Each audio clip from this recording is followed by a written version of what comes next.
Hello good morning students. अपनी last class अपना topic chapter 5 complex number अपना continue था। कॉम्प्लेक्स नंबर के अंदर बेसिकली कॉम्प्लेक्स नंबर अपन किसको बोलते हैं और उससे रिलेटेड कॉम्प्लेक्स नंबर की प्रॉपर्टीज़, आयोटा की पावर्स, इन सब के बारे में अपना डिस्कशन हुआ था।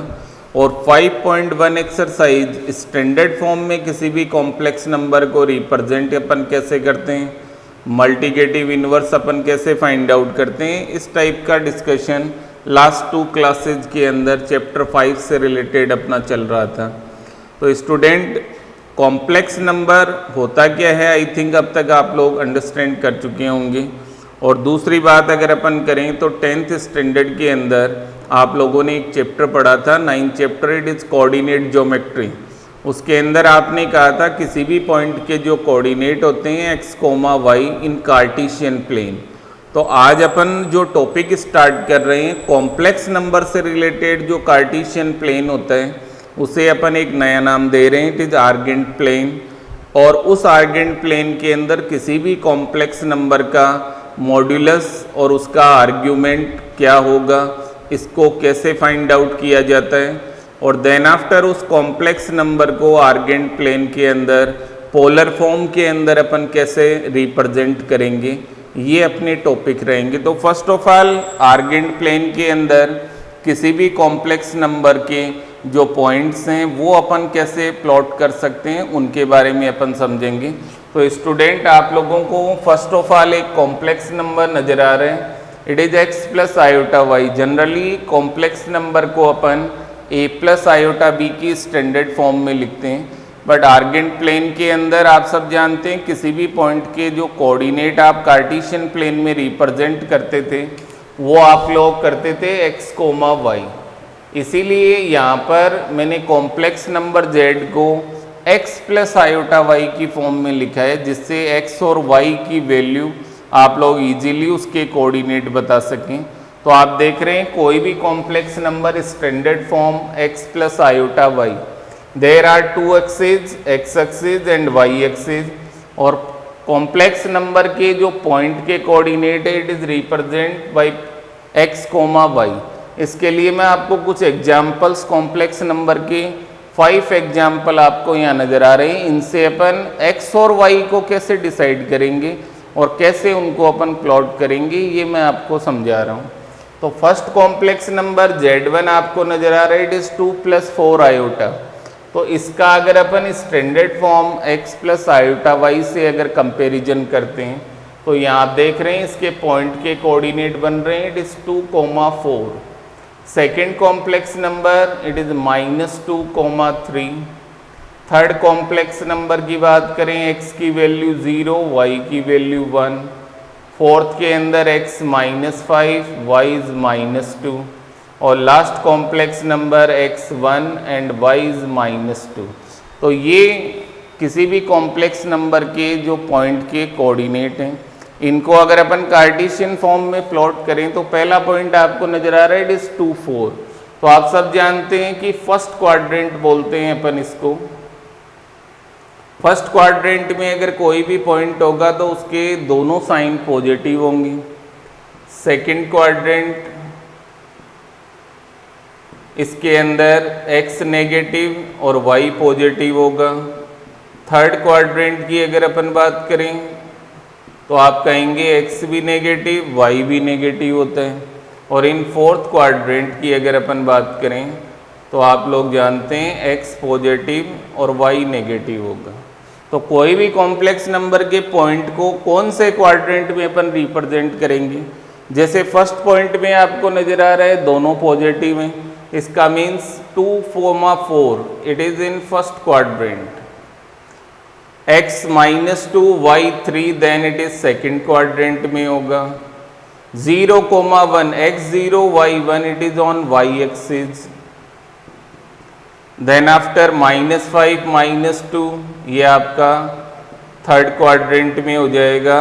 और 1, -2 it is in fourth quadrant. तो किसी भी कॉम्प्लेक्स नंबर को देखकर आप लोग ये डिसाइड कर सकते हैं कि उसमें जो x और y की वैल्यू आ रही है पॉजिटिव और नेगेटिव के अकॉर्डिंग, वो कौन से क्वाड्रेंट में होगी? There are 4 quadrants, it is first, second, third and fourth quadrant. इसके अकॉर्डिंग आप लोग इजीली पॉइंट को डिसाइड कर सकते हैं कि वो कौन से क्वाड्रेंट में होगा, और उसके अकॉर्डिंग अपन उसका आर्ग्यूमेंट और पोलर फॉर्म कैसे फाइंड करेंगे ये मैं आगे आपको सिखाऊंगा। फर्स्ट ऑफ ऑल आपने ये डिसाइड किया कि कोई भी कॉम्प्लेक्स नंबर आपको दिया जाए तो उसमें जो x और y की वैल्यू से आप पॉइंट बनाएंगे वो पॉइंट कौन से क्वाड्रेंट में होगा ये आपको डिसाइड करना। यहाँ से आई थिंक समझ में आ गया होगा। अगर x और y दोनों पॉजिटिव हैं then it is in first quadrant, x negative y positive then in second quadrant, x और y both are negative then in third quadrant, और x positive and y negative in fourth quadrant. तो first of all किसी भी complex number को according to उनके sign अपन point को represent कर सकते हैं according to quadrant. There are 4 quadrants, first, second, third and fourth quadrant. तो आई थिंक आर्गेंट प्लेन जो कि एक कॉम्प्लेक्स नंबर का कार्टेशियन प्लेन होता है, उसके अंदर किसी भी कॉम्प्लेक्स नंबर के पॉइंट को अकॉर्डिंग टू साइन क्वाड्रेंट में रिप्रेजेंट करना, ये आप लोगों को समझ में आ गया होगा स्टूडेंट। तो नेक्स्ट अपन इसके अंदर डिस्कस करेंगे। तो yes student, Argand plane of a complex number, जैसे रियल कोऑर्डिनेट ज्योमेट्री के अंदर आपने पढ़ा था x और y किसी पॉइंट के कोऑर्डिनेट अगर रियल नंबर होता है तो उसके लिए अपन कार्टेशियन प्लेन वर्ड यूज करते हैं। यहाँ कॉम्प्लेक्स नंबर के लिए जो प्लेन होगा उसे अपन आर्गेंट प्लेन के द्वारा रिप्रेजेंट करेंगे। क्वाड्रेंट के अकॉर्डिंग अगर अपन देखें student, O is the origin point आपको नज़र आ रहा है 0 0, और ये किसी कॉम्प्लेक्स नंबर के पॉइंट के कोऑर्डिनेट x, y। अगर OP डिस्टेंस अपन फाइंड आउट करें बाय डिस्टेंस फॉर्मूला, आप लोग जानते हैं x2 माइनस x1 का square plus y2 minus y1 का होल स्क्वायर का अंडर रूट। तो ये 2 पॉइंट आपको नज़र आ रहे हैं, दोनों पॉइंट के बीच की जो डिस्टेंस होगी जिसे अपन स्मॉल r के द्वारा रिप्रेजेंट करेंगे। r यहाँ पर student modulus of complex number को रिप्रेजेंट करता है। किसी भी कॉम्प्लेक्स नंबर का मॉड्यूलस आप लोगों को मैंने बताया था इट इज़ मॉड्यूलस z, और ये अपन यहाँ रिप्रेजेंट करेंगे स्मॉल r के द्वारा। तो इन दोनों पॉइंट के बीच की डिस्टेंस आप देख रहे हैं it is under root x square plus y square, क्योंकि first point x y, second point है 0 0। इन दोनों पॉइंट के बीच की अगर अपन डिस्टेंस फाइंड करेंगे तो वो आपका आएगा under root x square plus y square. इसे अपन कॉम्प्लेक्स नंबर का मॉड्यूलस भी बोलते हैं और इसे स्मॉल r के द्वारा अपन रिप्रेजेंट करेंगे। तो किसी भी कॉम्प्लेक्स नंबर के अंदर पोलर फॉर्म से रिलेटेड 2 इम्पोर्टेंट टर्म है स्टूडेंट, एक तो r जिसे अपन कॉम्प्लेक्स नंबर का मॉड्यूलस बोलते हैं, और एक टर्म है आपकी थीटा जिसे अपन आर्ग्यूमेंट के द्वारा रिप्रेजेंट करेंगे। अब थीटा होता क्या है वो आप देखिए, जैसे ये किसी कॉम्प्लेक्स नंबर की लाइन है OP, इस लाइन ने पॉजिटिव x एक्सिस के साथ जो ये एंगल आपको नजर आ रहा है इट इज थीटा, इसे अपन बोलते हैं आर्ग्यूमेंट। क्या बोलेंगे स्टूडेंट इसको? आर्ग्यूमेंट्स के द्वारा अपन रिप्रेजेंट करेंगे। तो देयर आर 2 इंपॉर्टेंट टर्म्स, एक r जिसे अपन मॉड्यूलस z बोलते हैं और एक होता है थीटा जिसे अपन आर्ग्यूमेंट के द्वारा रिप्रेजेंट करेंगे। तो मॉड्यूलस किसी भी कॉम्प्लेक्स नंबर का जिसे आप मॉड्यूलस z या r के द्वारा रिप्रेजेंट करते हैं वो होगा under root x square plus y square. आप ध्यान रखें अंडर रूट को जब आप सॉल्व करेंगे तो प्लस और माइनस दोनों साइन आते हैं, बट मॉड्यूलस का मतलब ओनली पॉजिटिव साइन आपको कंसिडर करना है। इसका मीन्स r की वैल्यू किसी भी कॉम्प्लेक्स नंबर के लिए ऑलवेज पॉजिटिव को रिप्रेजेंट करेगी। देन आफ्टर स्टूडेंट अगर अपन आर्ग्यूमेंट्स थीटा की बात करें तो थीटा को अपन 4 क्वाड्रेंट के अकॉर्डिंग रिप्रेजेंट करेंगे। It is your first quadrant, second, third and fourth quadrant. ये 4 क्वाड्रेंट आपको नजर आ रहे हैं। फर्स्ट क्वाड्रेंट में थीटा की वैल्यू रहेगी एल्फा। एल्फा किसी भी कॉम्प्लेक्स नंबर द्वारा बनने वाला जो एंगल है उसको रिप्रेजेंट करेगा। इस एल्फा की वैल्यू अपन कैसे फाइंड करेंगे? उसके लिए आपका एक फॉर्मूला होगा tan alpha equal to modulus y upon x. y और x किसी भी कॉम्प्लेक्स नंबर के कोऑर्डिनेट जो x कोमा y अभी आपको बताया था, उससे अपन tan अल्फा की वैल्यू निकालेंगे मॉड्यूलस y अपॉन एक्स। और tan की ये टेबल आपको नज़र आ रही है जो 10th स्टैंडर्ड में भी आपने पढ़ी थी। आप सब जानते हैं tan 0 डिग्री की वैल्यू 0, tan 30 को अपन π/6 के द्वारा भी रिप्रेजेंट करते हैं, इट इज़ 1/√3। tan 45 की वैल्यू 1, 45 को अपन π/4 भी लिख सकते हैं।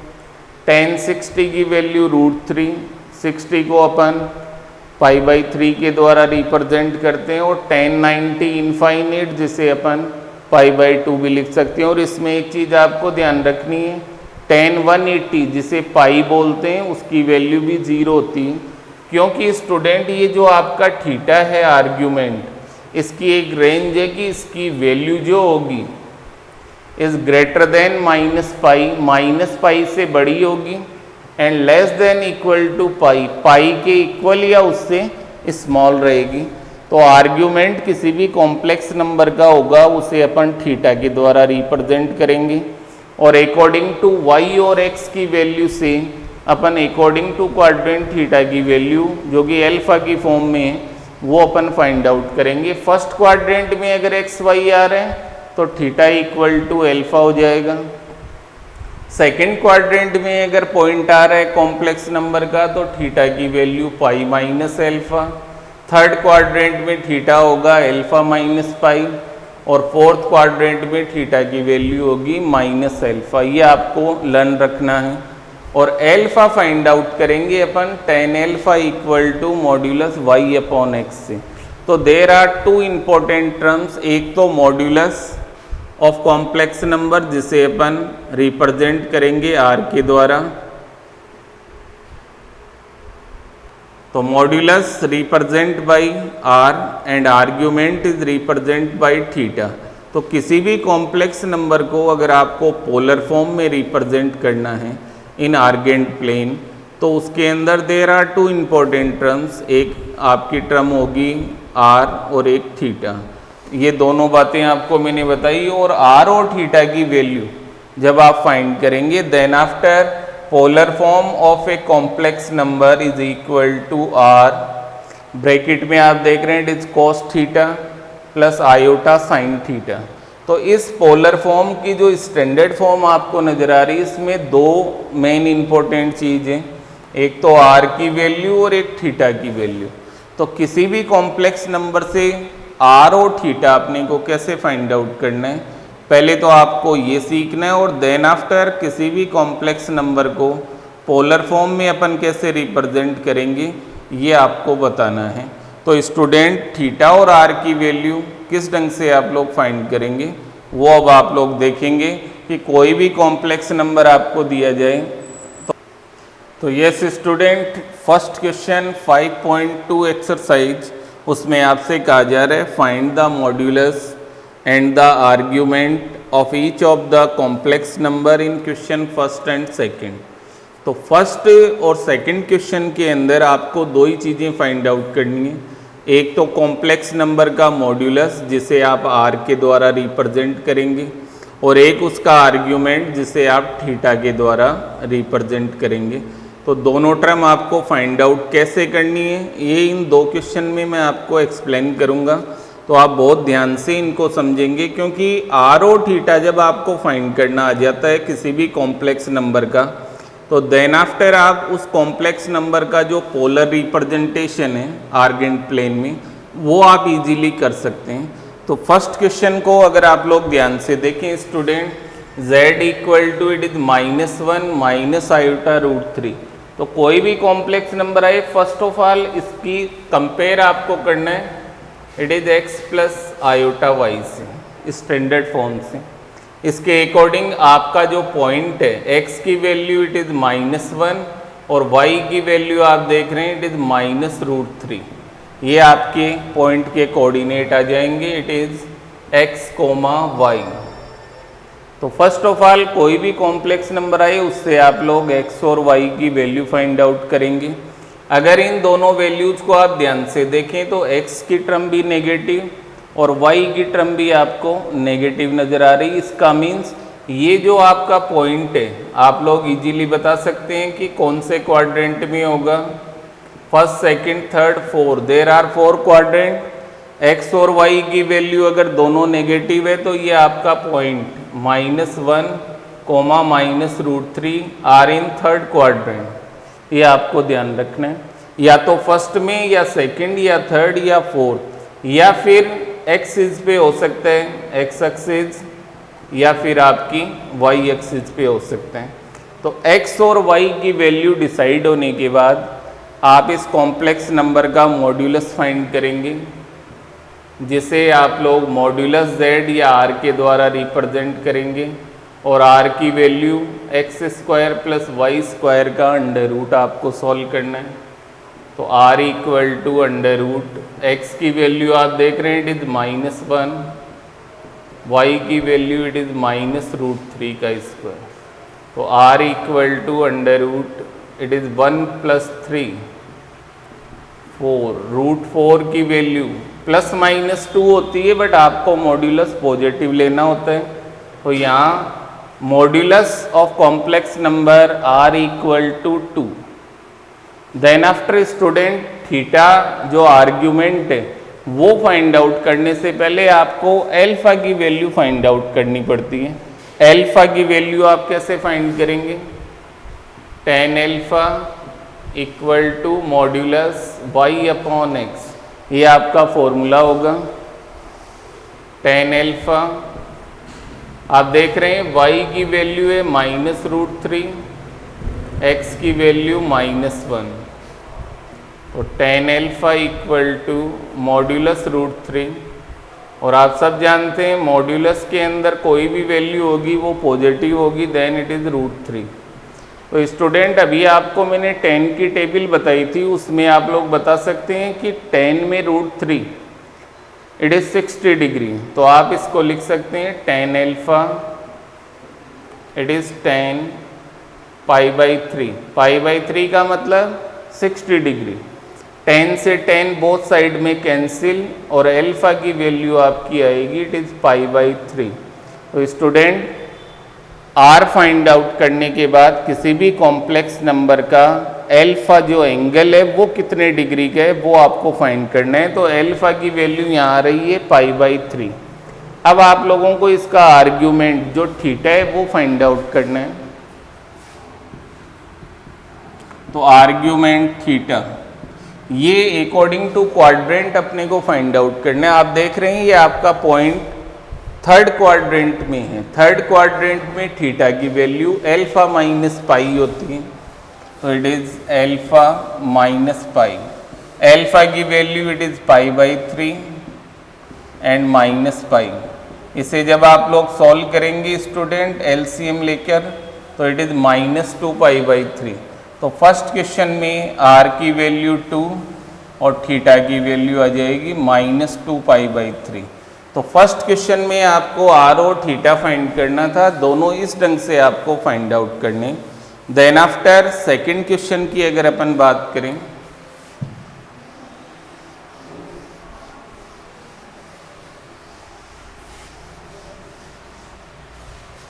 तो इन क्वेश्चन नंबर सेकंड जो आपको कॉम्प्लेक्स नंबर दिया हुआ है it is z, it is -√3 plus iota.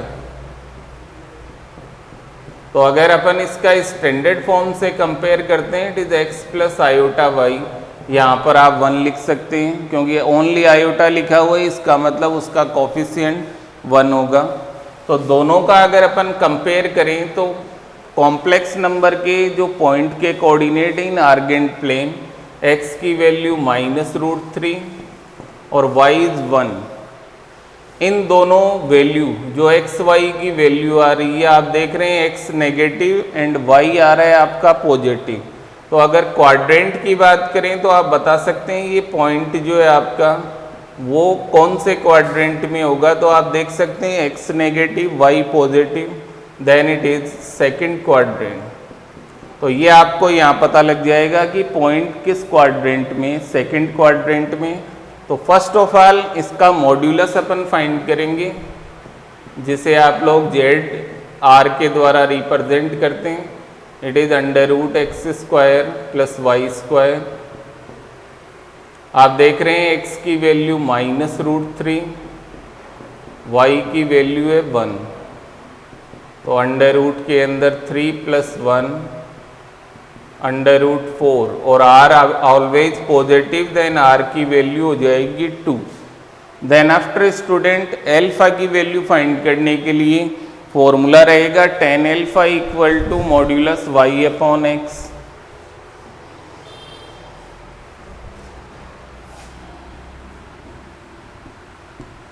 आप देख रहे हैं y की वैल्यू आपको नजर आ रही है, इट इज 1, x की वैल्यू -√3, तो tan अल्फा मॉड्यूलस के अंदर अगर नेगेटिव भी है तो भी पॉजिटिव होता है, तो इट इज 1/√3। tan के अंदर 1/√3 आपको मैंने टेबल में बताया, इट इज 30 डिग्री, π/6, तो tan alpha equal to tan π/6, तो अल्फा की वैल्यू आ जाएगी student, it is π/6। But argument जब इसका फाइंड करेंगे अपन थीटा, तो आपको पहले तो ये बताना है पॉइंट इन विच क्वाड्रेंट। आप देख रहे हैं पॉइंट आ रहा है सेकंड क्वाड्रेंट में, और सेकंड क्वाड्रेंट में थीटा की value it is π-α, it is π/6, तो एलसीएम लेंगे 6π - π/6, देन इट इज 5π/6। तो सेकंड क्वेश्चन में r इज 2, थीटा इज 5π/6, ये आपका आंसर हो जाएगा इन क्वेश्चन नंबर सेकंड। आगे स्टूडेंट थर्ड से लेकर जो 8 तक के क्वेश्चन हैं, उन सब के अंदर आपको कॉम्प्लेक्स नंबर की पोलर फॉर्म फाइंड करनी है। तो पोलर फॉर्म अपन डायरेक्ट फाइंड नहीं करते हैं, पहले अपन r और थीटा फाइंड करेंगे और देन आफ्टर पोलर फॉर्म में उसको रिप्रेजेंट करना होता है ओनली। तो आगे वाले क्वेश्चंस में भी आपका मेन क्वेश्चन यही है, r और थीटा की वैल्यू आप कैसे फाइंड करते हैं। तो जैसे क्वेश्चन नंबर थर्ड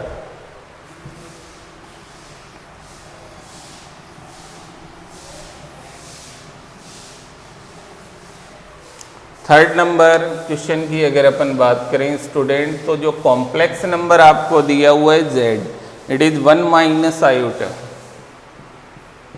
अगर इसका स्टैंडर्ड फॉर्म से अपन कंपेयर करें तो आपको क्लियर नज़र आ रहा है कि x की वैल्यू 1 और y की वैल्यू इट इज़ -1, तो पॉइंट आपका है 1, -1, और 1, -1 means x positive y negative आ रहा है। तो आप ये कह सकते हैं कि आपका ये जो पॉइंट है कॉम्प्लेक्स नंबर का जो point x positive y negative means it is in fourth quadrant. पहले तो आपको ये डिसाइड करना है कि कॉम्प्लेक्स नंबर का पॉइंट किस क्वाड्रेंट में आ रहा है, देन आफ्टर इसका मॉड्यूलस।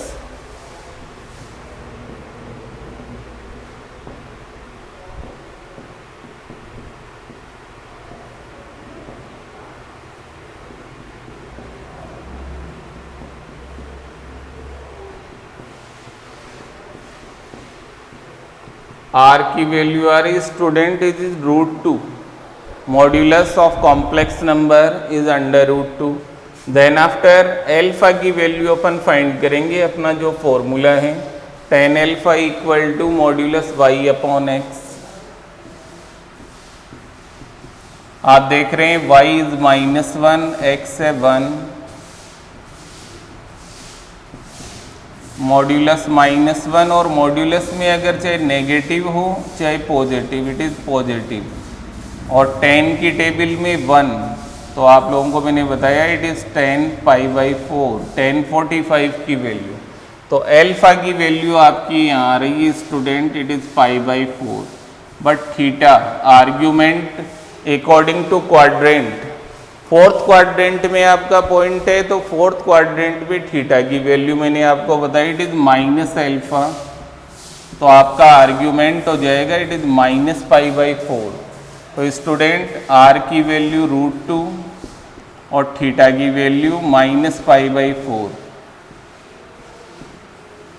पोलर फॉर्म में अगर अपन इसको रिप्रेजेंट करें r cos theta plus iota sine theta, r की वैल्यू है √2 cos -π/4 plus iota sine -π/4 theta की वैल्यू। तो ये आपका आंसर होगा पोलर फॉर्म में रिप्रेजेंटेशन ऑफ कॉम्प्लेक्स नंबर। तो स्टूडेंट आज आप लोगों को इस क्लास के द्वारा एक तो मॉड्यूलस ऑफ कॉम्प्लेक्स नंबर और एक उसका आर्ग्यूमेंट अपन कैसे फाइंड करते हैं इसका अपना डिस्कशन हुआ। 1 2 3 क्वेश्चन मैंने एक्सप्लेन कर दिए। देन आफ्टर 4th और 5th क्वेश्चन आप खुद प्रैक्टिस करेंगे और नेक्स्ट जो है आपका 6 नंबर क्वेश्चन वो मैं आपको बता रहा हूँ। देखिए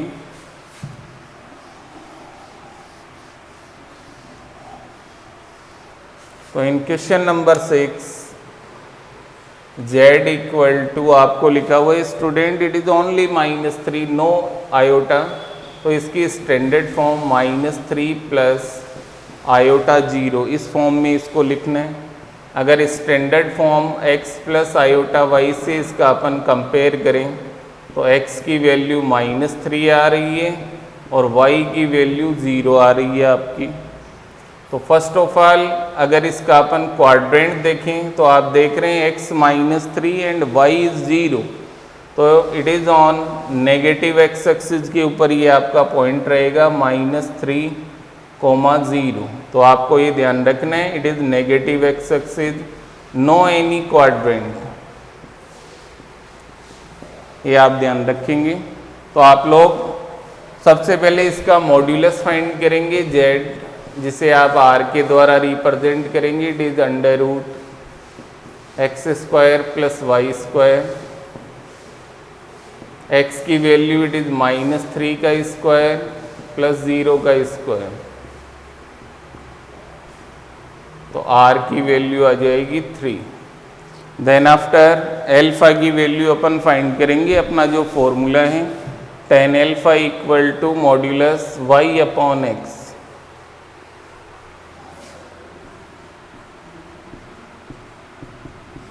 y की वैल्यू 0, x की वैल्यू -3,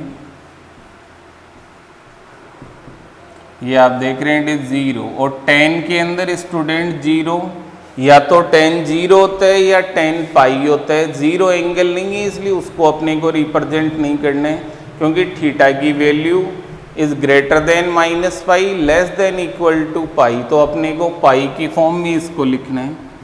तो इट इज tan पाई, तो एल्फा की वैल्यू आपकी आ जाएगी इट इज पाई। और आप देख रहे हैं कि ये जो आपका पॉइंट है वो किसी भी क्वाड्रेंट में नहीं है, तो जो एल्फा की वैल्यू आएगी वही आर्ग्यूमेंट हो जाएगा आपका। तो आपको ये ध्यान रखना है अगर पॉइंट किसी क्वाड्रेंट में नहीं आ रहे हैं तो एल्फा की वैल्यू को ही अपन थीटा की वैल्यू के द्वारा रिप्रेजेंट करेंगे। तो यहाँ पर आपका जो आर्ग्यूमेंट है थीटा वो हो जाएगा पाई, r की वैल्यू 3। तो पोलर फॉर्म में जब अपन इसको रिप्रेजेंट करेंगे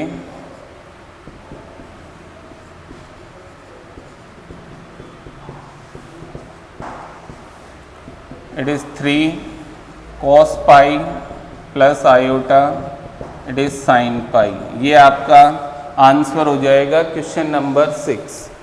then after student 7th question में x और y आपको क्लियर नजर आ रहा है। x की वैल्यू √3, y की वैल्यू 1 और it is in first quadrant, तो इसको आप इजीली कर सकते हैं। 8th क्वेश्चन जो लास्ट क्वेश्चन है उस पर आप ध्यान देंगे।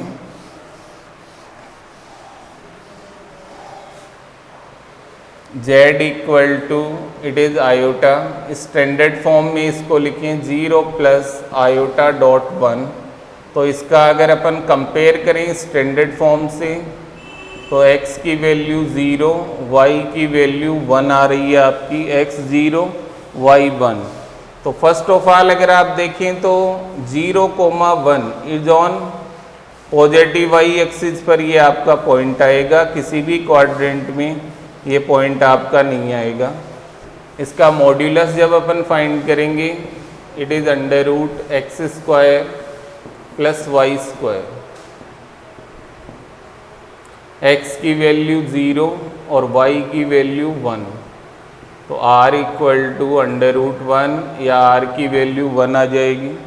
देन आफ्टर एल्फा की वैल्यू फाइंड आउट करने के लिए अपना जो फॉर्मूला है tan alpha equal to modulus y/x, आप देख रहे हैं 1/0, it is not defined.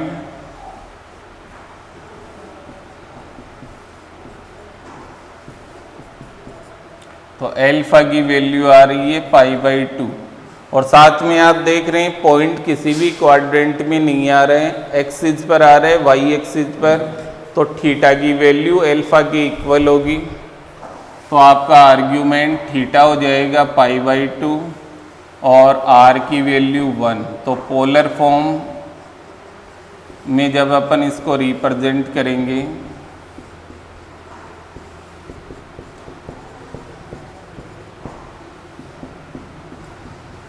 cos π/2 iota sin π/2, ये आपका आंसर हो जाएगा इन पोलर फॉर्म। तो स्टूडेंट आज का अपना टॉपिक आर्गेंट प्लेन, किसी भी कॉम्प्लेक्स नंबर का मॉड्यूलस और उसका आर्ग्यूमेंट कैसे फाइंड करते हैं, और देन आफ्टर उस कॉम्प्लेक्स नंबर को पोलर फॉर्म में कैसे आपको रिप्रेजेंट करना है। तो ये आपका टॉपिक आज कंप्लीट हुआ। 5.2 एक्सरसाइज इन होमवर्क आपको करनी है। तो आज की क्लास अपन यहीं सम अप करते हैं। Thank you.